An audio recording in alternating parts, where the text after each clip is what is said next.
L'oiseau de feu.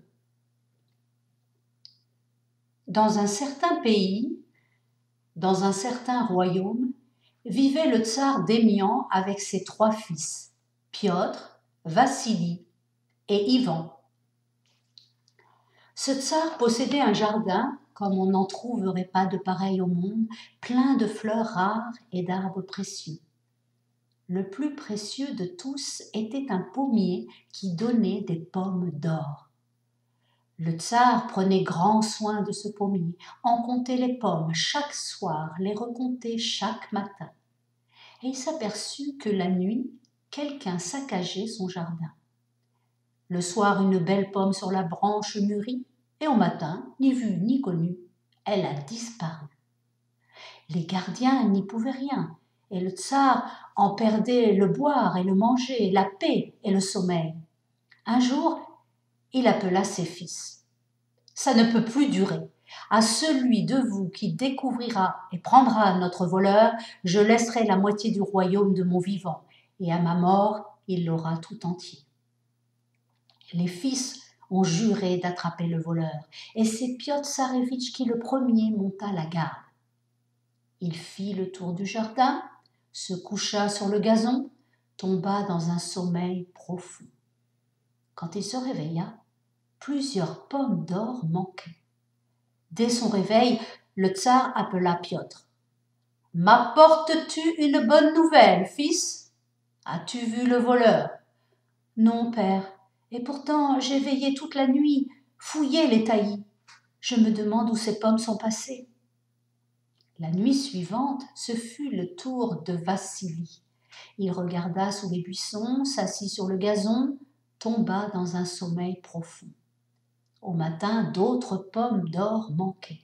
« Alors, fils, as-tu vu le voleur ?» lui demanda le tsar.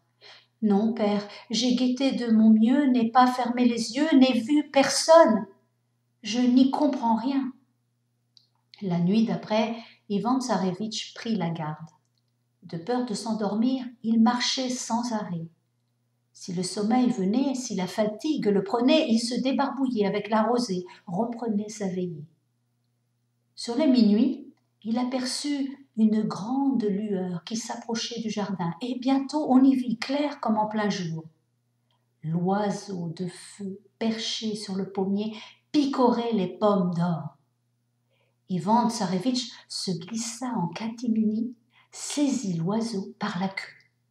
Mais l'oiseau de feu se débattit si bien qu'il s'échappa, ne laissant qu'une plume dans la main du tsarevitch. Au matin, Ivan Tsarevitch raconta à son père quel voleur saccageait leur jardin et lui montra la plume de l'oiseau de feu. Le tsar se réjouit, retrouva sommeil et appétit, d'autant plus que l'oiseau ne revint plus voler ses pommes d'or. Mais à regarder la plume, l'oiseau de feu tout entier lui faisait envie. Le tsar y pensait jour et nuit, et il finit par appeler ses fils. « Pourquoi n'iriez-vous pas courir le monde, chercher cet oiseau de feu ? Autrement, un de ces jours, il reviendra voler nos pommes. » Les 2 aînés ont obéi. Ils ont scellé leurs coursiers rapides, revêtu leurs armures solides et sont partis à l'aventure. Mais vu son jeune âge, le tsar garda près de lui Ivan Tsarevitch. Celui-ci en fut tellement marri, il supplia tant son père que le tsar finit par le laisser partir à son tour. Un conte est vite dit, les choses se font plus lentement. Ivan Tsarevitch chevaucha longtemps et arriva à une croisée de chemin. Là, sur une borne de pierre, il était écrit « Celui qui ira tout droit aura froid et faim. Celui qui prendra à droite restera sain et sauf, mais perdra son cheval. Et celui qui ira à gauche sera tué, mais son cheval vivra. » Réflexion faite, Ivan Tsarevitch prit le chemin de droite pour ne point perdre la vie. Il chemina ainsi 3 jours durant et parvint à une grande et sombre forêt. Soudain, Un loup gris bondit à sa rencontre. Le tsarévitch n'eut même pas le temps de dégainer son glaive que le loup égorgeait son cheval et disparaissait dans les fourrés. Que faire sans cheval? Ivan Tsarévitch poursuivit sa route à pied, mais au bout de 3 jours, il n'en pouvait plus de faim et de fatigue. Accablé, il s'était laissé tomber sur une souche quand un grand loup gris sortit des bois. « Te voilà bien triste, Ivan Tsarévitch, dit le loup. Pourquoi as-tu les mains lasses, la tête basse, l'échine courbée? Comment ne pas me désoler? Que ferais-je sans mon cheval? C'est toi qui as choisi ce chemin, de quoi te plains-tu? Mais j'ai pitié de toi, dis-moi où tu vas, ce que tu cherches. Le tsar Démian, mon père, m'a envoyé chercher l'oiseau de feu qui volait les pommes d'or de son jardin. Mais sur ton cheval, tu n'y seras jamais arrivé. Moi seul, je sais où niche l'oiseau de feu. Moi seul peux t'aider à le dénicher. Et en échange de ta monture, je vais te servir fidèlement, en toute droiture. Monte sur mon dos et agrippe-toi bien. Ivan Tsarévitch obéit, et le loup gris fila comme le vent. Le loup court d'un bond, passe les monts d'une foulée, franchit les vallées, des pattes dévore l'espace, de la queue efface la trace. Le tsarévitch n'a qu'à se cramponner. Devant un grand mur blanc, le loup s'arrêta et dit « Escalade ce mur. Derrière, il y a un jardin. Dans ce jardin, une cage d'or. Dans la cage, l'oiseau de feu. » La garde d'or « Prends l'oiseau, mais ne touche pas à la cage, sinon un malheur t'arrivera. » Ivan Tsarévitch se glissa dans le jardin et vit l'oiseau de feu dans sa cage. Il prit l'oiseau et allait partir quand il se dit « Comment emporter l'oiseau sans cage? Je ne peux pas le mettre dans ma poche quand même. Et puis la cage est belle, tout ornée de pierreries. » Il oublia ce que le loup avait dit et saisit la cage. Aussitôt, ce ne fut que carillons et sonneries. De la cage d'or, des fils secrets partaient, avec grelots et clochettes, crécelles et claquettes. Les gardiens se sont réveillés, d'Ivan Tsarévitch se sont emparés, devant leur tsar Afron l'ont amené. « Qui es-tu » cria le tsar, très en colère. « De quelle terre native, de quel père le fils ?»« Je m'appelle Ivan Tsarévitch et le tsar Démian est mon père. Ton oiseau de feu s'est fait coutume de venir grappiller nos pommes d'or. Alors mon père m'a envoyé le chercher, l'attraper. » Le tsar Afron hocha la tête avec reproche. « Ah, Ivan Tsarévitch, tu serais venu me trouver honnêtement, que je te l'aurais donné, mon oiseau de feu, ou bien je l'aurais échangé contre autre chose. Alors que maintenant le monde entier va savoir qu'Ivan Tsarévitch n'est qu'un voleur. Enfin, passe pour cette fois. Écoute, si tu me rends service, je te pardonnerai et te donnerai même l'oiseau de feu. Mais avant, tu vas aller par-delà 29 terres, dans le 30e royaume chez le tsar Kousman, et me ramener son cheval à la crinière d'or. » Ivan Tsarévitch, tout penaud, alla retrouver le loup gris et lui dit ses malheurs.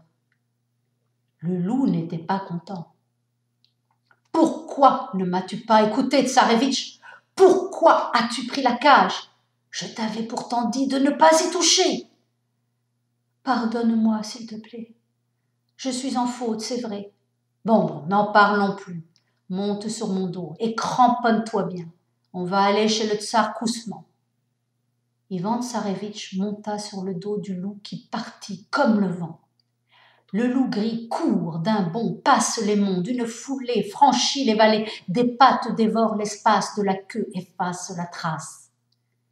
En peu de temps, ils arrivèrent chez le tsar Kousman, devant ses écuries de pierre blanche. Le loup dit au tsarévitch « Les gardiens sont endormis.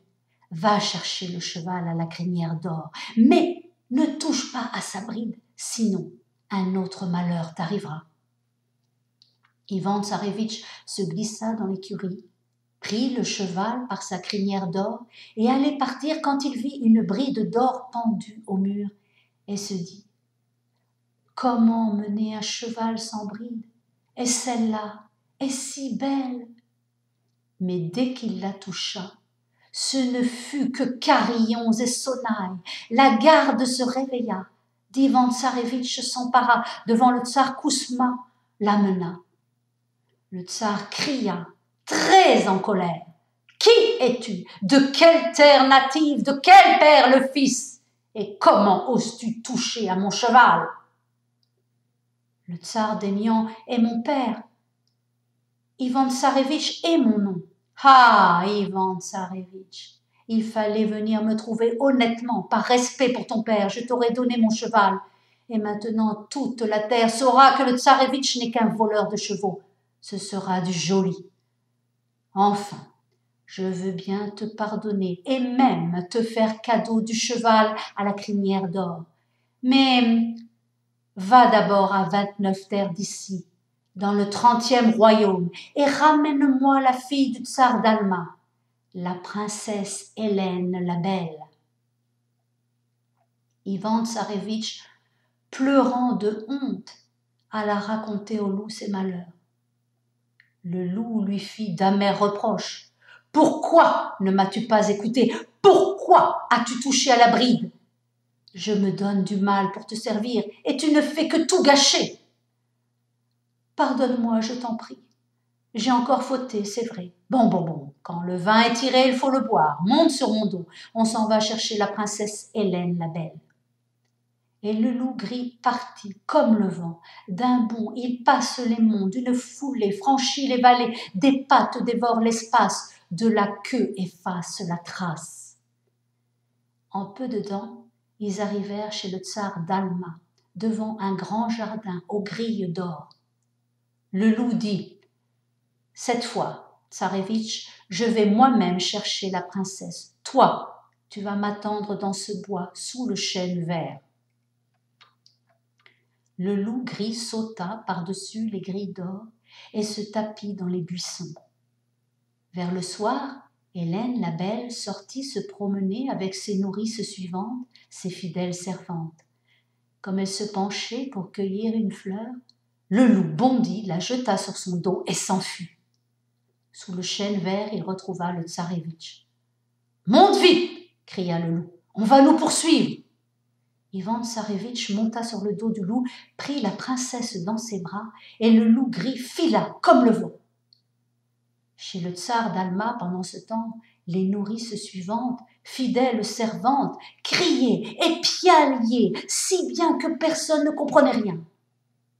Quand on démêla l'affaire, quand on organisa la poursuite, le loup gris était déjà loin.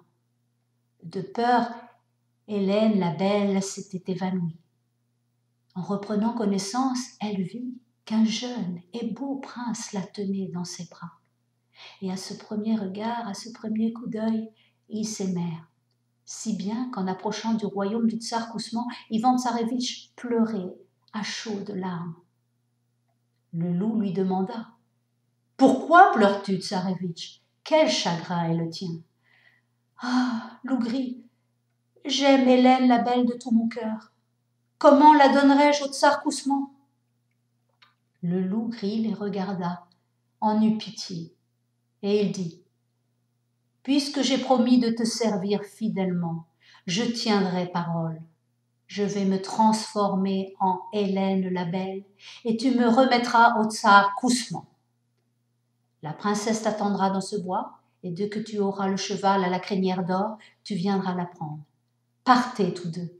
Je vous rattraperai un peu plus tard. » Le loup gris frappa le sol, se changea en Hélène la Belle, et Ivan Tsarevitch le mena chez le tsar Kousman.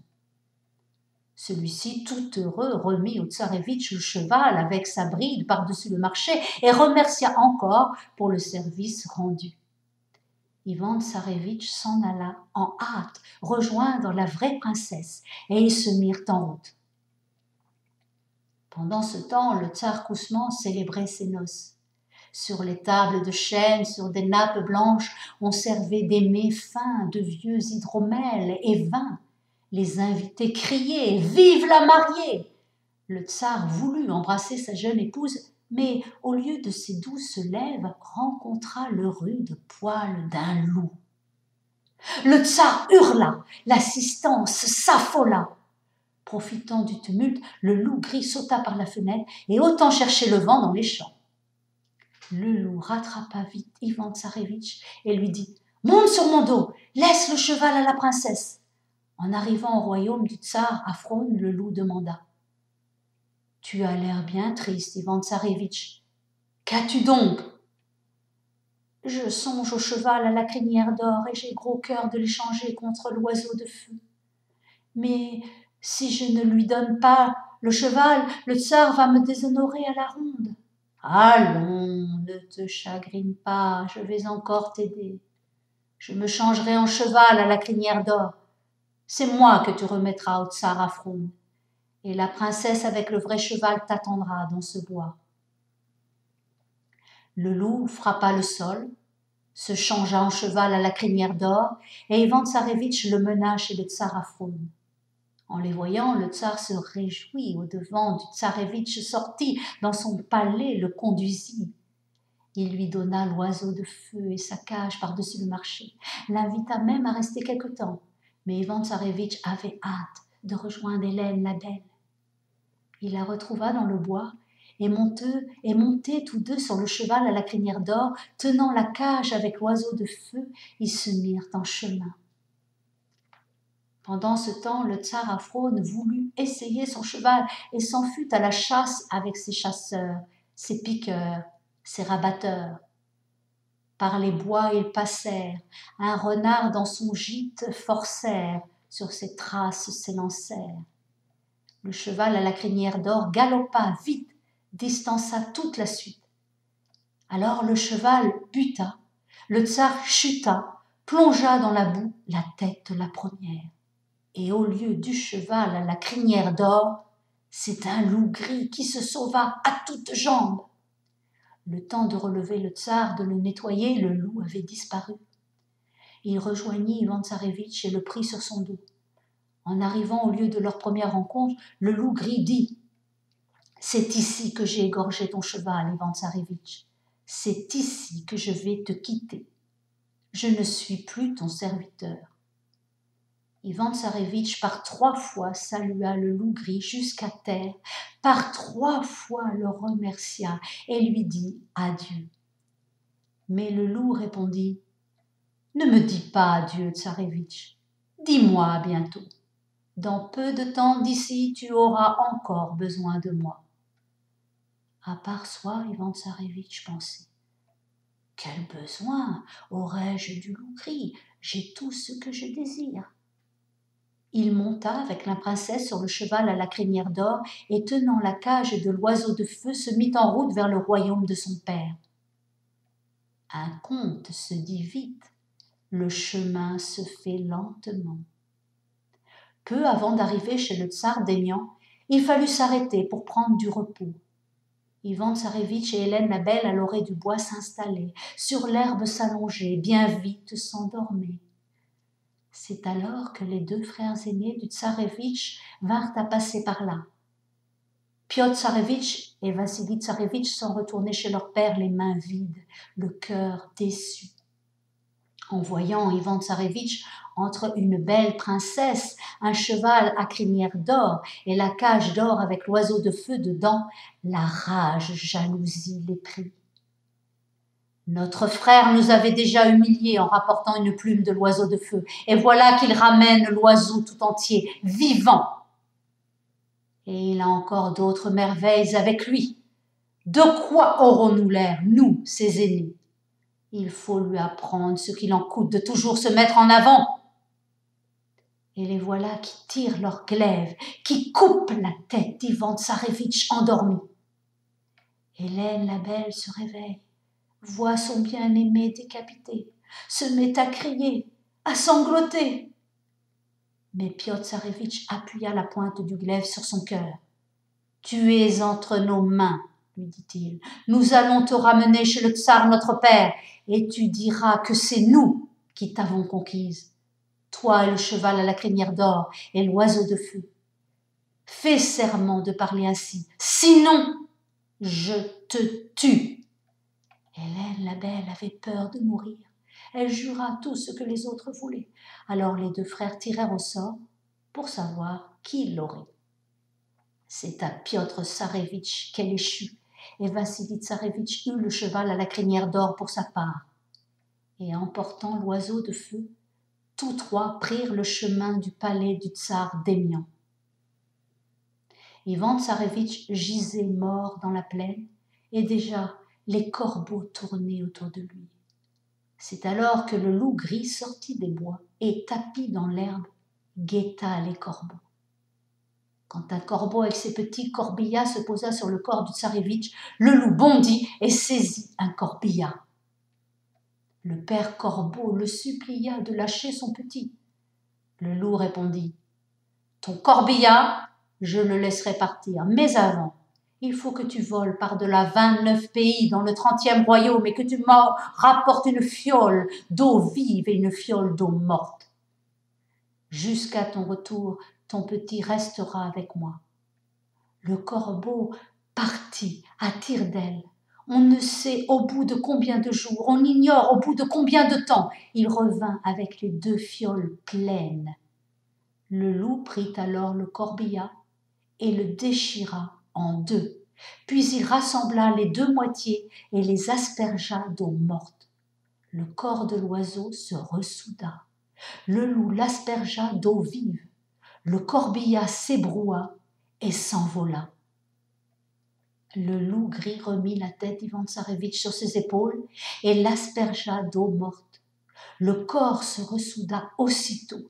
Il l'aspergea d'eau vive et Ivan Tsarevitch bâilla, s'étira et dit « Oh, que j'ai dormi longtemps !»« Tu dis vrai, Ivan Tsarevitch, et sans moi, tu dormirais encore. Sache que tes frères t'ont tué pour s'emparer d'Hélène la belle, du cheval à la crinière d'or, de l'oiseau de feu. Monte vite sur mon dos, je vais te mener chez ton père. Parce que aujourd'hui même, ton frère, Piotr Tsarevitch, doit se marier avec Hélène la belle. » Ivan Tsarevitch monta sur son dos, et le loup gris l'emportant, comme le vent jusqu'aux portes de la capitale du tsar Démian. Arrivé là, le loup gris dit « À présent, Ivan Tsarevitch, disons-nous adieu, à tout jamais. Va vite, dépêche-toi de rentrer à la maison. » Et le loup gris disparut. Ivan Tsarevitch rentra dans la ville. Il vit les maisons de feuillages ornées, les rues où les oriflammes flottaient, les gens en habits de fête, toute la cité en liesse. Comme il demandait le pourquoi de ces réjouissances, on lui répondit « Aujourd'hui, le fils aîné du tsar épouse la princesse Hélène la belle. » Ivan Tsarevitch pressa le pas. Aux abords du palais, un garde le reconnut et courut en hâte annoncer l'heureuse nouvelle au tsar son père. Mais le tsarevitch fut plus rapide que le garde. Le premier dans la salle, il entra, à ses frères félons se montra. En le voyant, Piotr Tsarevitch fut pétrifié de stupeur. Vassili Tsarevitch manqua mourir de peur. Et pendant ce temps, Hélène, la belle de table, se levait, vers Ivan Tsarevitch venait, par la main le prenait, devant le tsar Démian l'amenait. « Voici celui qui m'a conquise, voici mon seul véritable promis fiancé. » En apprenant la vérité, le tsar Démian entra dans une grande colère et chassa ses 2 fils aînés hors de sa vue. On célébra en grande pompe le mariage d'Ivan Tsarevitch et d'Hélène la belle, et ils vécurent tous sans tracas ni peine, gardant cœur en joie et maison pleine.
La plume de Phinisphire Faucon.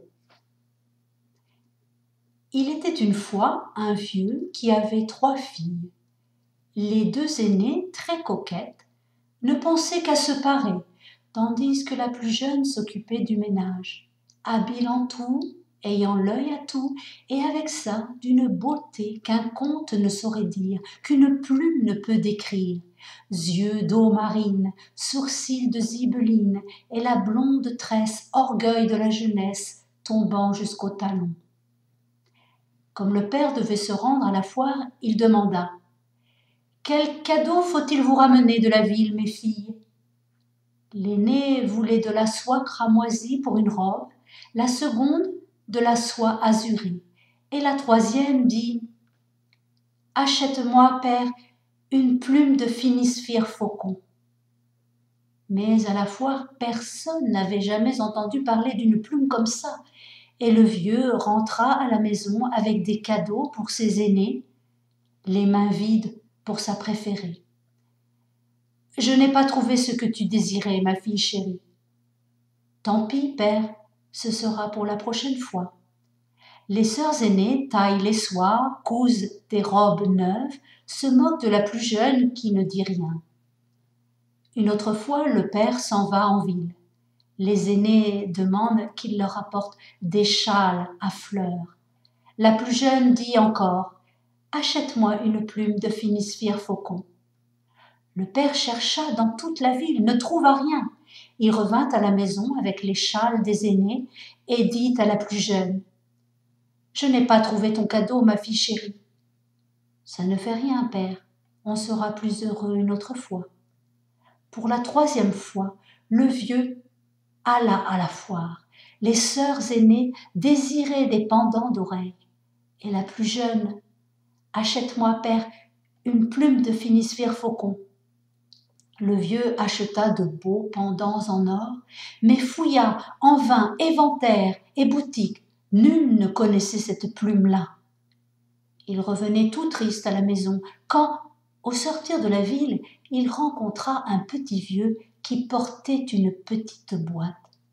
« Qu'est-ce que tu tiens là, vieux ?»« C'est une plume de Phinisphire Faucon. »« Et tu en demandes cher ?»« Ni trop peu, juste ce que ça vaut.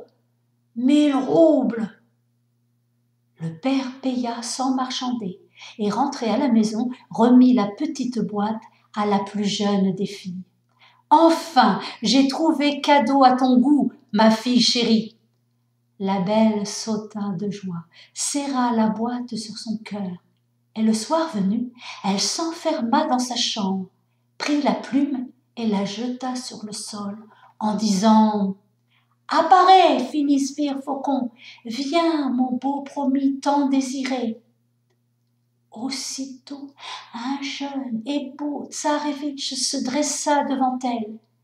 Elle en fut d'abord apeurée, mais il lui sourit gentiment, lui prit la main doucement, lui parla tendrement, et toute rassurée, elle causait avec lui quand ses sœurs les entendirent.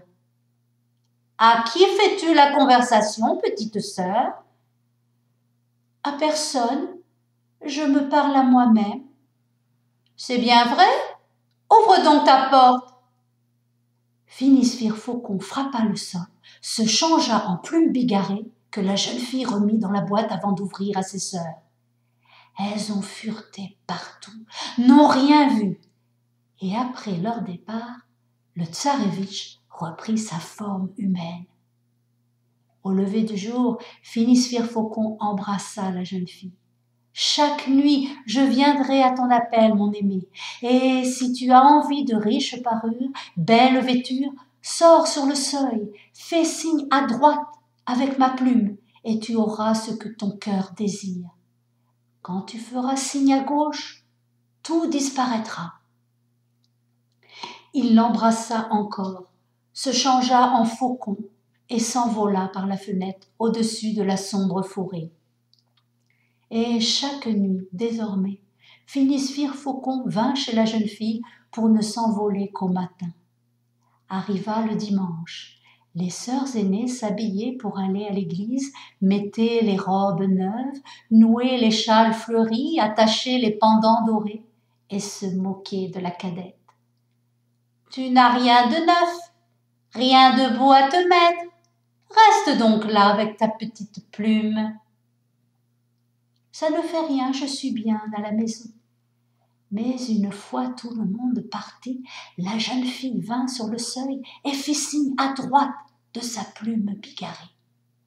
Un carrosse de cristal apparut, de pur sang attelé, avec des valets dorés parés qui lui présentaient une robe magnifique, une parure de princesse, des bijoux de reine. La jeune fille s'habilla, monta dans le carrosse et s'en alla à l'église. Quand elle arriva sur le parvis, les gens en furent éblouis. Quand dans l'église elle entra, devant elle la foule s'écarta. « C'est une princesse d'au-delà des mers !» chuchotait-on. Certains voulaient la suivre, mais elle partit avant la fin de l'office et si vite que personne ne sut de quel côté elle allait. Sitôt à la maison, la jeune fille se dévêtit et fait signe à gauche de la plume « Robes et parures, chevaux et voitures », tout disparut. Alors, dans sa vieille robe de rien, elle s'assit à la fenêtre comme une qui n'a pas bougé. Ses sœurs, en rentrant, ne parlaient que de la princesse, si richement habillée, si bellement parée, et d'une beauté qui ne peut se raconter. Dire que tu n'en as rien vu. Ça ne fait rien, mes sœurs. Vous m'avez si bien tout expliqué que je crois y avoir été moi-même. Le dimanche suivant, ce fut la même chose, et tout pareil le dimanche d'après, mais le troisième dimanche, elle oublia une épingle de diamant dans ses cheveux, et ses sœurs, comme de juste, la remarquèrent. « Mais on dirait le même bijou que celui que portait ce matin la princesse. »« Où l'as-tu pris? Qui te l'a donné ?» La jeune fille s'exclama, courut dans sa chambre, ôter l'épingle, mais le mal était fait. Ses sœurs se méfiaient, la questionnaient, l'espionnaient. Une nuit qu'elles l'entendaient parler avec Phineas Virfaucon, elles réveillèrent leur père. « Vite, père, chaque nuit quelqu'un vient dans la chambre de notre sœur, et il y est encore maintenant. » Le père y courut, mais ne trouva personne. Phineas Virfaucon s'était déjà changé en plume. Et le vieux réprimanda ses filles. « Mauvaise langue! Au lieu de calomnier votre sœur, vous feriez mieux de surveiller votre propre conduite. » Les aînées, dans leur dépit, n'en guettèrent que mieux la cadette, et elles finirent par voir le faucon qui, le soir, volait vers la chambre de leur jeune sœur, n'en partait qu'au petit matin.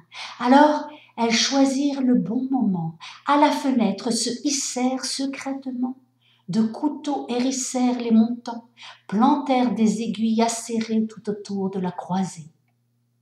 À la nuit tombée, quand Phineas Virfaucon voulut entrer chez son ami, il ne réussit qu'à se blesser cruellement. La jeune fille dormait et n'avait rien entendu. Et le faucon cria « Adieu, ma beauté !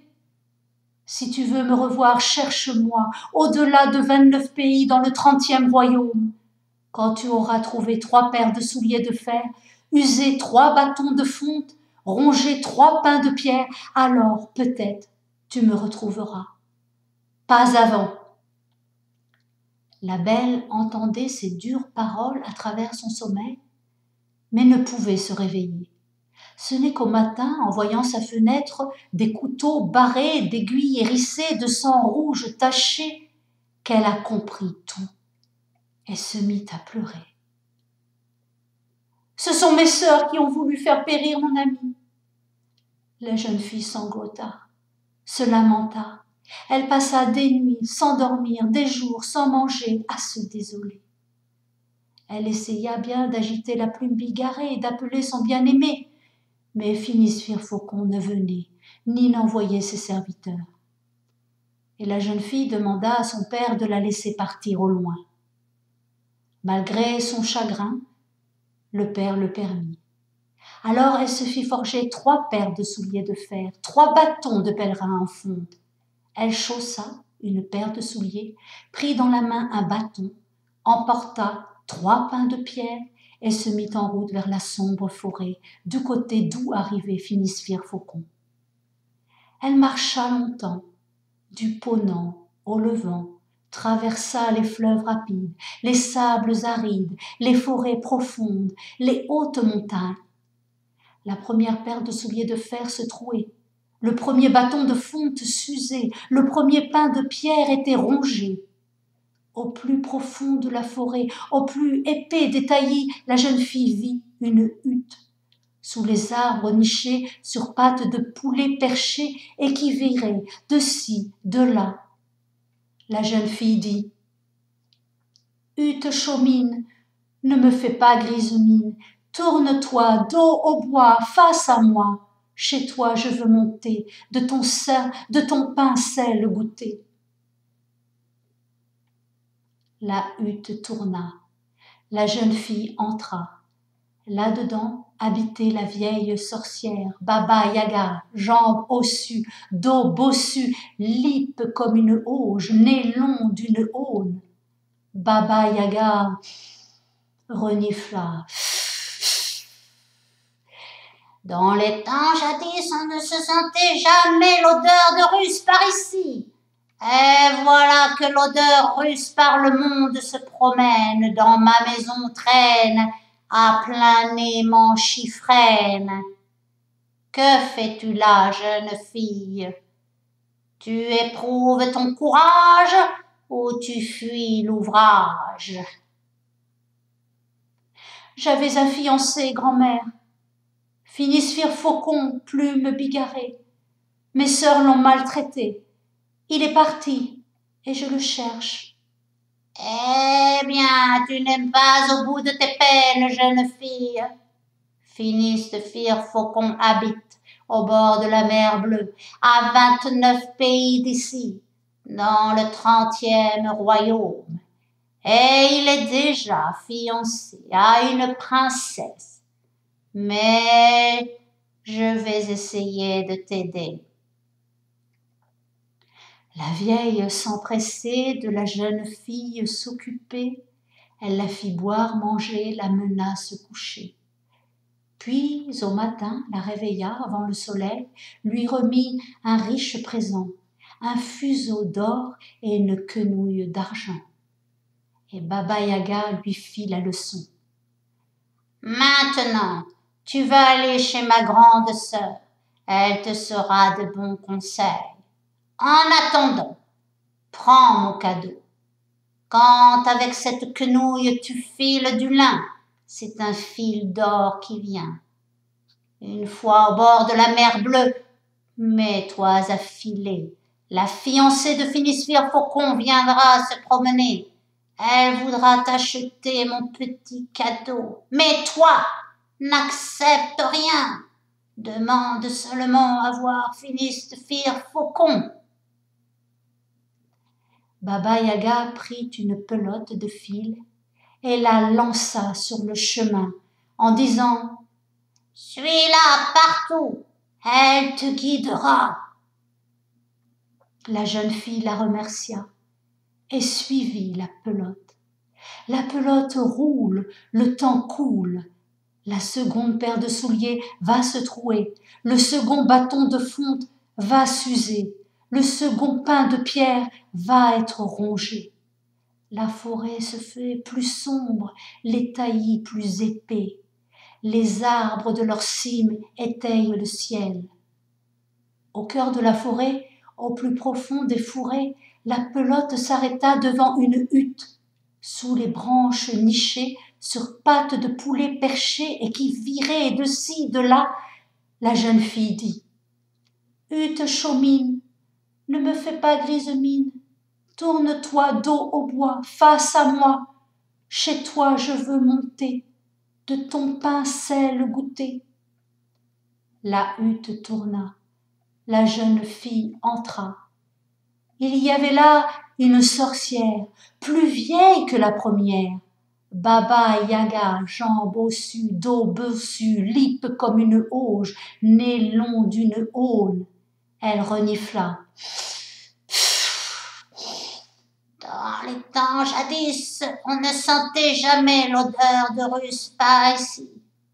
Et voilà que l'odeur russe par le monde se promène, dans ma maison traîne, à plein nez mon chiffrène. Que fais-tu là, jeune fille? Tu éprouves ton courage ou tu fuis l'ouvrage? Je cherche mon fiancé, grand-mère. Finisphère Faucon, plume bigarrée. Mes sœurs lui ont fait du mal et il est parti. Hélas, jeune fille, ton Finisphère Faucon va se marier. Ce soir même on fête les accordailles. Mais je vais essayer de t'aider quand même. La vieille s'empressait de la jeune fille s'occuper. Elle la fit boire, manger, la mena se coucher. Puis, avant l'aube, la réveilla, lui remit un riche présent, un œuf d'or, une secoupe d'argent, et lui fit la leçon. Tu vas aller chez ma sœur aînée. Elle te fera de bons conseils. En attendant, prends ce cadeau. Une fois au bord de la mer bleue, fais rouler l'œuf sur la soucoupe. La fiancée de Finisphère Faucon voudra te l'acheter, toi. Tu refuseras. N'accepte rien. Demande seulement à voir Finisphère Faucon. La jeune fille la remercia et repartit en suivant la pelote. La pelote roule, le temps coule. La troisième paire de souliers de fer s'est trouée, le troisième bâton de fonte s'est usé, le troisième pain de pierre a été rongé. Au fin fond des forêts obscures, au plus épais des taillis impénétrables de la pelote s'arrêta devant une hutte.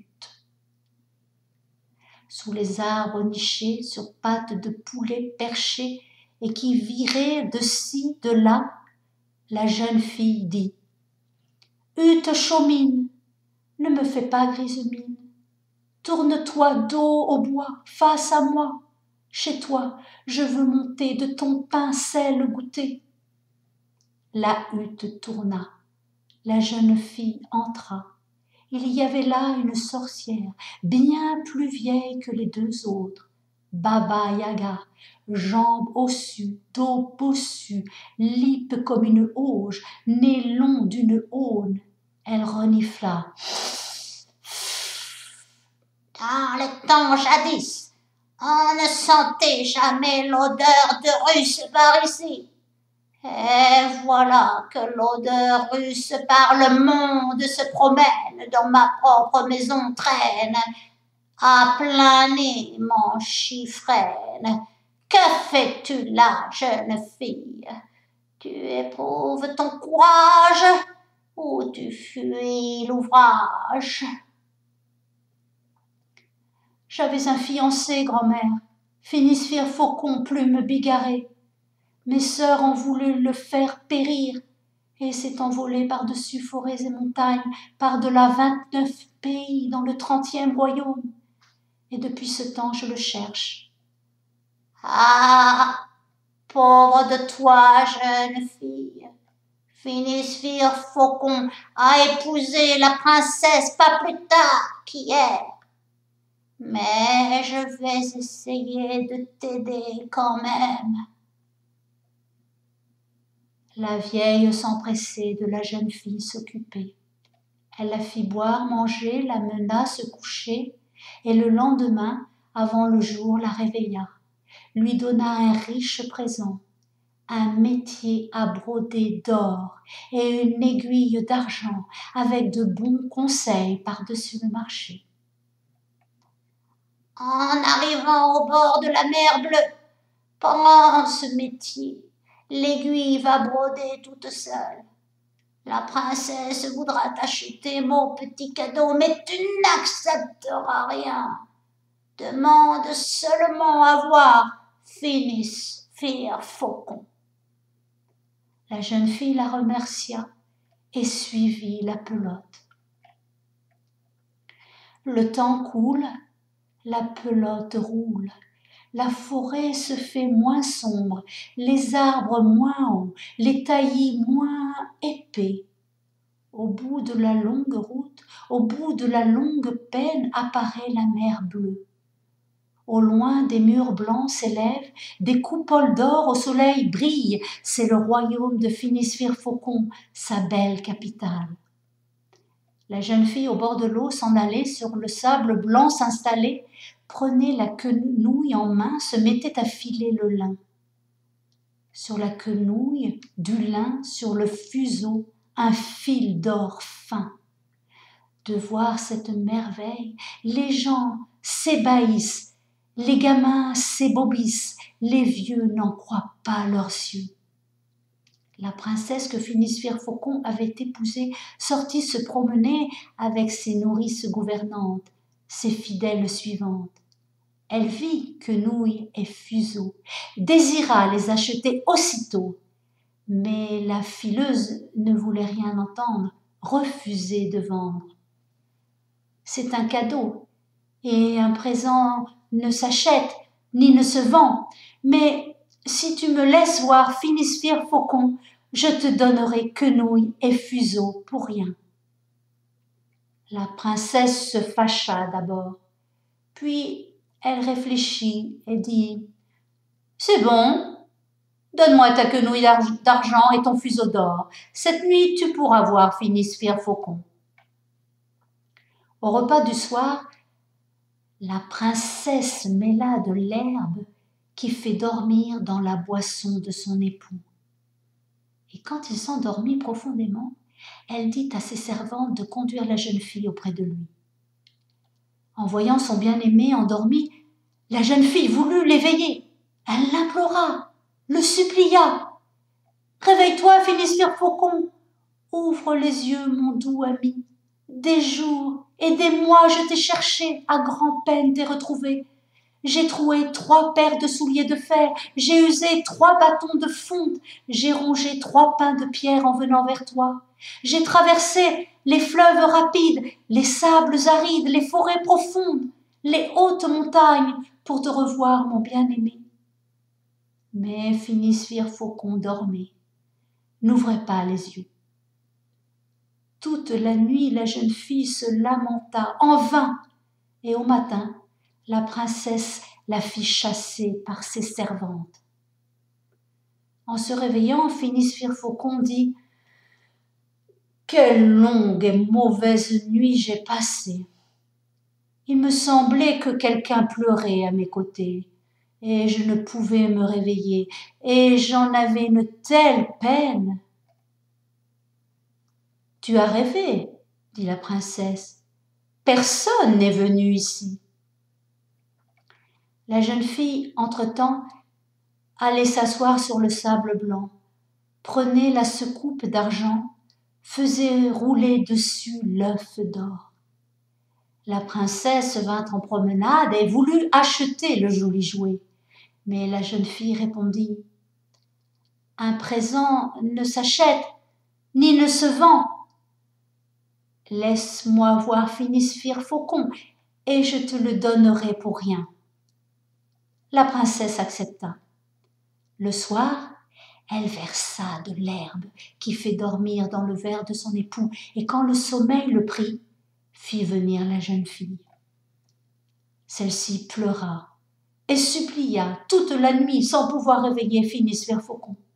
Et au matin, la princesse la fit chasser par ses servantes.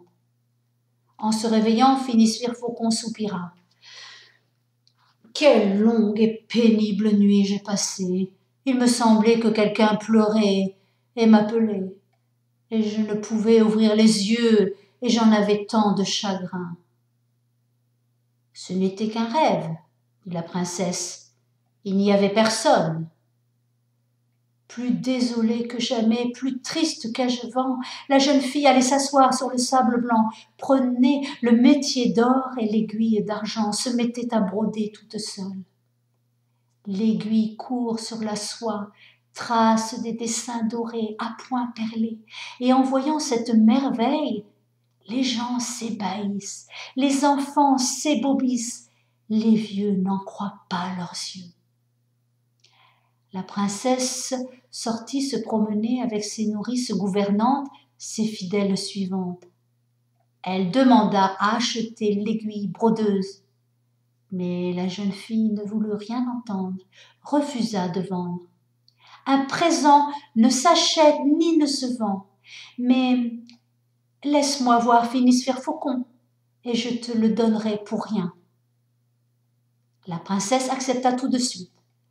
Au repas du soir, elle versa de l'herbe qui fait dormir dans la boisson de son époux, et quand il s'endormit profondément, fit venir la jeune fille dans sa chambre.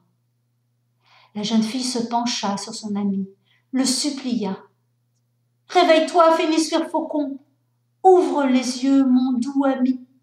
Des jours et des mois je t'ai cherché, à grand-peine je t'ai retrouvé. J'ai troué 3 paires de souliers de fer, usé 3 bâtons de fonte, rongé 3 pains de pierre en venant vers toi. J'ai traversé les fleuves rapides, les sables arides, les forêts profondes, les hautes montagnes. Tout ça pour te revoir, mon bien-aimé. » Mais Phinisphère Faucon dormait, n'ouvrait pas les yeux.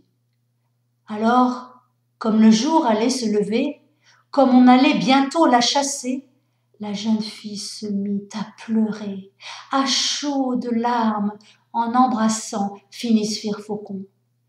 Et une de ces larmes tomba sur la joue du tsarévitch, le brûla comme au fer rouge. Phinisphère Faucon tressaillit, ouvrit les yeux et reconnut la jeune fille. Ce fut bonheur indicible, joie indescriptible. Il se prenait par les mains, se disait des mots câlins, oubliait tout leur chagrin. La jeune fille raconta tout à Phinisphère Faucon, comment ses sœurs jalouses voulaient le tuer, comment par le monde elle avait vagabondé, comment à la princesse elle l'avait marchandé. Et en l'écoutant, Phinisphère Faucon l'aima encore davantage. Il fit venir princes et boyards, citadins et campagnards, artisans marchands et gens de tout rang, et leur parla ainsi. « À vous de juger, à vous de décider, avec qui dois-je vivre, avec qui dois-je finir mes jours, avec la femme qui me vendait ou avec celle qui me rachetait, avec celle qui par amour de moi par 1000 peines est passée, ou avec celle qui contre des babioles d'ici m'échangeait. Princes et boyards, citadins et campagnards, artisans, marchands et gens de tout rang, après avoir médité et discuté, jugé et délibéré, d'une seule voix ont décidé. C'est avec la femme qu'il a cherché et retrouvé, aimé et racheté, que Phinisphère Faucon doit vivre. C'est avec elle qu'il doit finir ses jours. Alors, les trompettes ont sonné, les canons ont tonné, annonçant le mariage de Phinisphère Faucon avec la belle jeune fille, sa fidèle amie. Et ils vécurent jusqu'à leur dernière heure dans le contentement et le bonheur.